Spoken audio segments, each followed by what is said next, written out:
C'est suffisamment rare pour être souligné. L'IGPN semble n'avoir eu d'autre choix que de conclure à une disproportion de l'usage de la force par la police. Tout part de ces images datées du 23 mars 2019 à Nice, lors d'une charge des forces de l'ordre en direction d'un petit groupe de manifestants.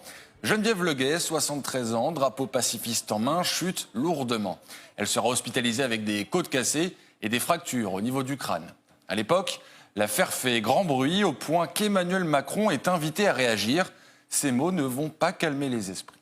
Je souhaite d'abord qu'elle se rétablisse au plus vite et sorte rapidement de l'hôpital. Et je souhaite la quiétude à sa famille, mais pour avoir la quiétude, il faut avoir un comportement responsable. Quand on est fragile, qu'on peut se faire bousculer, on ne se rend pas dans des lieux qui sont définis comme interdits et on ne se met pas dans des situations comme celle-ci.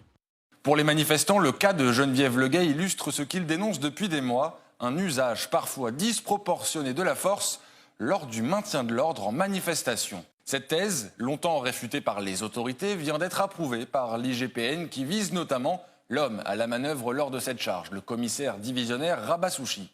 Selon les éléments dévoilés par Mediapart, qui cite l'IGPN, les ordres donnés par le commissaire divisionnaire Souchi sont inadaptés, en particulier lors de la charge effectuée au cours de laquelle Mme Leguet a été poussée.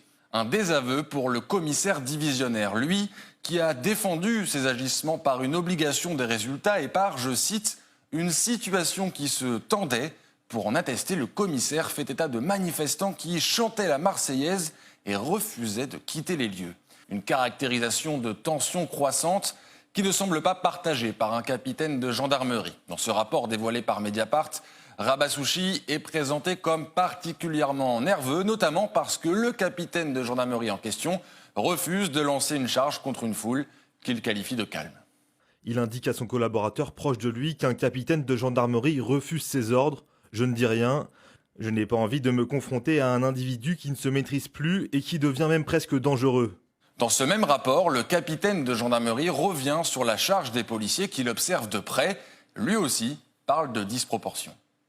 La charge est effectuée dans les conditions que vous avez pu voir sur les différentes chaînes télévisées d'information, en totale disproportion et nécessité face à une foule d'une trentaine de personnes assez âgées, très calmes, avec de nombreux journalistes. Pas de gaz lacrymogène, des sommations d'emploi de la force uniquement et une charge commandée par lui-même, instantanée, brutale et violente qui occasionnera l'incident que vous connaissez. Nous sommes tous abasourdis. Face à tant d'éléments, l'IGPN ne pouvait que conclure à une disproportion manifeste de la charge qui a blessé Geneviève Leguet. Une conclusion qui intervient après plusieurs mois de controverses autour de ce dossier, puisque le procureur de la République de Nice avait initialement confié l'enquête à Hélène Pédoya, qui non seulement avait participé à l'opération de maintien de l'ordre ce jour-là, mais qui se trouve en plus être la compagne du commissaire divisionnaire Rabah Souchi. De quoi ajouter un peu plus de confusion dans cette affaire devenue très politique. Reste à voir maintenant quelles seront les suites pour le commissaire divisionnaire Rabah Souchi, qui avait été décoré en juin 2019 par le ministre de l'Intérieur lors d'une promotion surnommée Promotion Gilets jaunes.